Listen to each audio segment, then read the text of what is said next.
I went through a recent heartbreak. Great man, wrong timing. We had a lovely conscious closure dinner, and now I'm ready to move on. Any thoughts on how to keep my heart open to someone new, but also not be desperate to avoid the heartache of the loss? Yeah, that's a tough one. I feel that the desperate to avoid the heartache of the loss. What's coming is that it's still just a part of you that you're asking to connect with. To have this beautiful being come into your life has created so many openings. And okay, so something else is coming through. I'm going to follow on that. But if anyone on here and you yourself, if you've done spiritual medicines or you've done conscious breathing or you've done something that you had that moment and then you came back and then the mind contracted, and that's what happens in love too, is that we feel expansive, like we can move mountains when we're in love, and then when things aren't feeling in love, it gets really constricted, and that's also where the heartbreak happens. And I know that you have allowed yourself to feel the heartbreak, and you're still saying, not be desperate to avoid the heartache of the loss. And I just am getting that there's so much more coming for you, and that this was again another stepping stone. And I know how frustrating stepping stones can be, because we feel sometimes like we've been through, so many different partners or had different relationships that felt like maybe they had the potential to be the one and then they weren't the one. And so I'm going to come back to those basics of you are the one, and there's no one else that's going to complete us. We have to do that completion process within ourselves, and no one else can do that for us. Now, relationships help us do that for ourselves, but we still do it for ourselves. So I think when you start to get that heartachy feeling, it's honoring it, but also not allowing it to pull you. And I know you're good at this and you're doing this already. It's just a reminder to allow the heart to feel, and then shift the thought, and to see and know that there is someone else coming. And in between that time, we're still having to just come back to ourselves, because when we can be just by ourselves in that loving open space, then that's the time when that soulmate partner can really come in.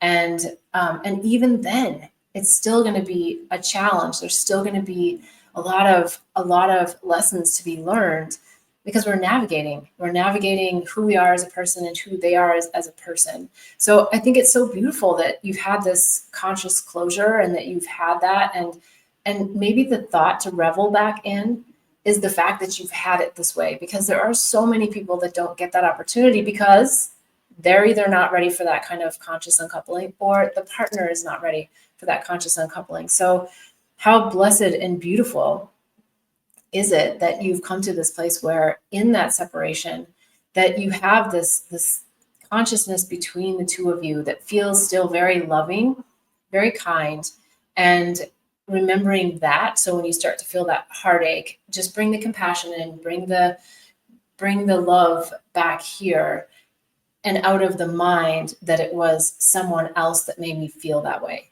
Yes, other people help us to feel that way meaning, in love, or not alone, in the world, on the planet. But it is about still coming back to being able to be alone and having opportunities to share with others our beautiful souls and our beautiful hearts. And when the contract's over, it is over, and it feels like you feel that and you know that. And that's, again, just the mind that wants to come back in and say, no, there was something more that was supposed to happen with that contract. Who knows? Maybe there is, but I don't think that that's the point for you right now. I think it's to not focus on that, but just keep moving forward with the compassion of what you've achieved in this beautiful space of consciousness, to have this uncoupling over dinner. And yeah, pat yourself on the back, feel a sense of pride for how well you've done this. And that, I think, will also help you keep moving. Yes, so much gratitude for this experience and how I handled it all. That's my evolution. Thank you.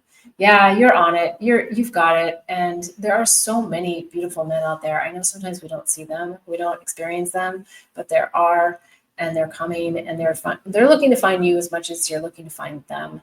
And so if you were here, I think you were for the previous question, maybe there is something in there for the collective about just keeping our eyes wide open, but from a soulful place. And I know that can be hard when we're feeling like, the last thing I want to do is fall in love with someone else and then have it end in heartbreak, because we have so many dreams that we build and fantasies and beautiful things that we really want to have with people. And sometimes it's just not meant to be. All right. Thank you so much for that question. Okay. Each week, I so appreciate you tuning in. Sundays, 11 a.m. Pacific time. And I love your questions, and I love bringing through the insights. If you want more support, you can always go to bethbell.me. You can write your questions there, bethbell.me/questions. You can write in the comments here, and I'll always pull them forward for the next show. And there's also the Awakening and Healing Handbook on bethbell.me. It's got lots of tips, tools, techniques, and modalities that can help you on your spiritual awakening journey, as well as the Herpes Handbook. And if you're ready for spiritual medicines, there's also the Psychedelics Resource Guide. And of course, you can always find my best-selling book, Angels, Herpes, and Psychedelics, Unraveling the Mind to Unveil Illusions. Until next week, I am wishing you so much bliss and love on the journey. Namaste.